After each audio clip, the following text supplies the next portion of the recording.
Okay, so this is a truly synoptic question. This has got all your organic in it, all sorts of bits and pieces, plus it's got a calculation in this one.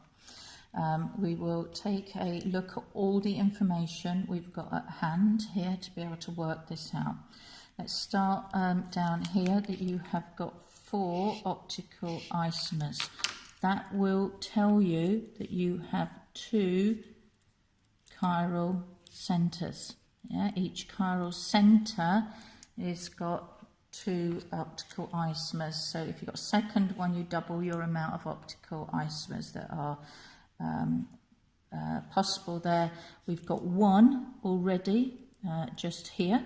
So what we're saying is that the R group has got 1 more chiral center within it. So it's not going to be a straight chain when we come to that one. Yeah? So then we're going to have to determine the molar mass, and from that the formula of the alkyl structure. So we've got this titration information up at the top here to use. Students supplied with a 250 solution with that amount of stuff in it.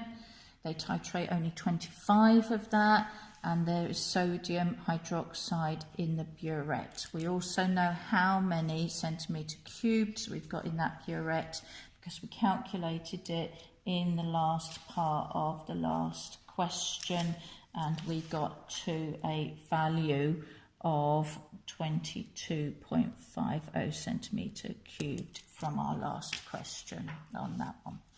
So I'm going to remove that and let's just take a look. As you know, I like pictorial, so I've just sketched at the side what we've got. We've got a volumetric of 250. It's got compound A in it, which has got 2.495 grams of that. 25 of that is put into the conical flask, and then it's titrated. It's titrated with 0.04 mole per dm cubed there. And we also know that that is 22.5 centimetre cubed of that. So taking a look at this, we can know that we can go from there down to there if we know a ratio, and then we can scale up to there and we can work out the number of moles in there. That's our route through this one. So the next thing is, what's our ratio? Well, when you take a look at this structure, this is a carboxylic acid structure. Here's our acid hydrogen on there, and therefore we've only got 1 acidic bit here. We know that's an alkyl chain with no others, so we are on a 1-to-1 ratio with sodium hydroxide. So if we know our sodium hydroxides, we know the number of moles of A.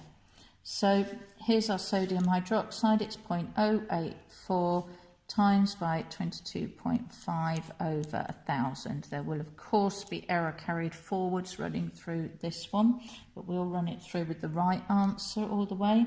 89 times 10 to the minus 3 moles. Okay.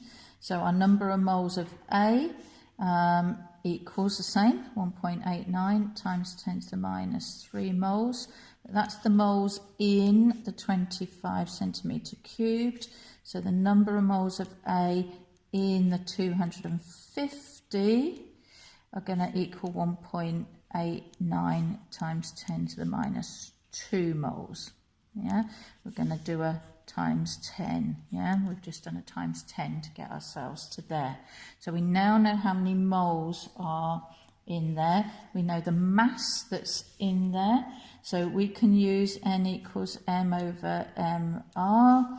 Rearranged to MR is M over N. Yeah, to do 2.495 divided by then 1.89 times 10 to the minus 2 gives us a value of 132 for the MR. So if we just move my paper up a little bit, so that's my MR. So the MR, or the mass of the bit that is the R, yeah? So R is going to be 132, take away the mass of everything that we can see up here. So we've got a carbon, oxygen, hydrogen, carbon, oxygen, oxygen, hydrogen. So when you add all of those bits up together, they come to 75. So that tells us that R has got a mass of 57. We know it's only alkyl, so basically you can fit 4 carbons into there at 48. So that is C4H9. Now we know we've got to have a chiral centre on that one, so we've got to come in at some sort of branch point for this one. So I've got enough room there, yeah. So if I just draw it as a skeletal, we've got that bit there, we've got that already there, and we've got our chiral centre on it. And so we cannot join this to the the end of this alkyl. We're going to have to join it there. If we joined it there, it would be the same thing. And if we tried to make it into a branched version that we then joined here, we don't end up with a chiral centre. So this is actually the only version that gives us 2 chiral centres. So that's your final answer.